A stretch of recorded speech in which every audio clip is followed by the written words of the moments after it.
우리가 살고 있는 이 시대는 성공이 매우 중요한 가치로서 자리하고 있습니다. 더 나은 직장, 더 나은 학벌, 더 높은 지위, 더 많은 재물 등을 추구하며 살아가는 것은 이 시대에서 매우 자연스러운 일로 여겨집니다. 그렇기 때문에 이런 사회의 풍조 속에서 중요하게 여겨지는 것은 개인의 프로필, 업적 등입니다. 때문에 혹자는 이렇게 이야기합니다. 자기 PR의 시대가 찾아왔다. 서두에 이야기한 더 나은 것들을 얻기 위해서는 자기 PR이 매우 중요한데 그 때문에 필연적으로 자기 PR에는 본인이 이룬 성취나 업적 등이 가장 잘 드러나야 하고 많은 사람들은 성취를 이루기 위해 또 자신의 뛰어남을 자랑하기 위해 살아가고 있다고 해도 과언이 아닐 것입니다. 이런 사회의 분위기 속에서 개인이 가지고 있는 연약함은 드러나서는 안 되는 감춰져야 할 것입니다. 그러나 오늘 본문의 사도 바울은 이와는 반대되는 이야기를 합니다. 당시 사람들이 자랑할 것으로 여기던 환상과 계시를 자랑하는 일은 어리석은 일이고 스스로를 위하여는 약한 것들 외에 자랑하지 않겠다고 말합니다. 당시 바울에게는 육체적 연약함이 있었을 것으로 추정되고 있습니다.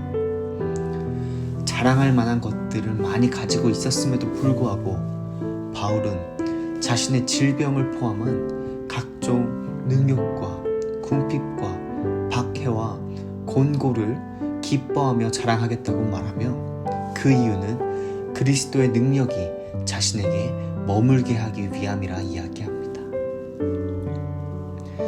하나님께서는 이렇게 말씀하십니다. 내 능력이 약한 데서 온전하여짐이라.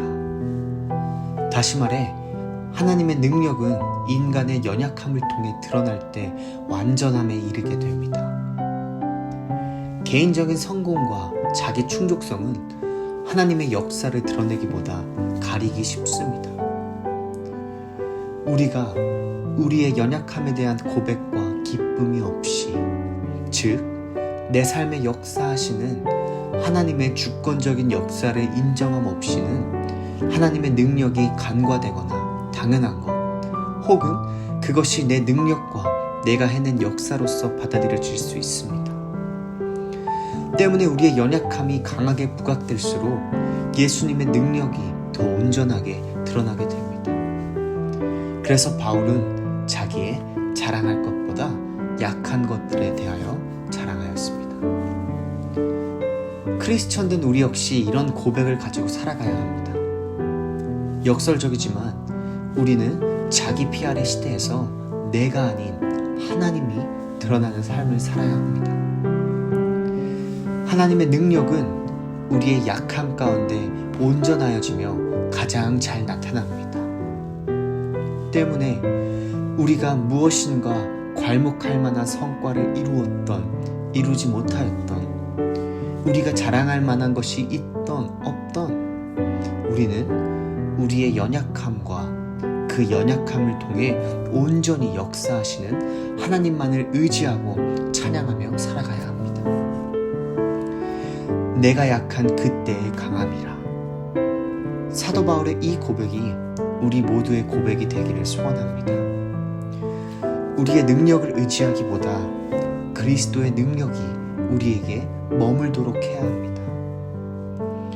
그리스도의 능력이 우리에게 머물게 하기 위해서 우리는 우리의 능력보다 우리의 약함을 자랑하며 우리의 연약함을 통해 일하실 하나님을 향한 믿음을 가지고 약한 것들과 능욕과 궁핍과 박해와 곤고함에도, 즉 어떤 상황 속에서도 하나님만을 의지하며 그분을 우리의 능력 삼고 살아가야 합니다.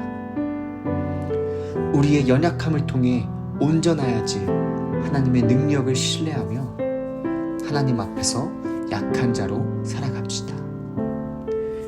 오늘 말씀을 기억하시면서 기도의 자리로 나아가십니다.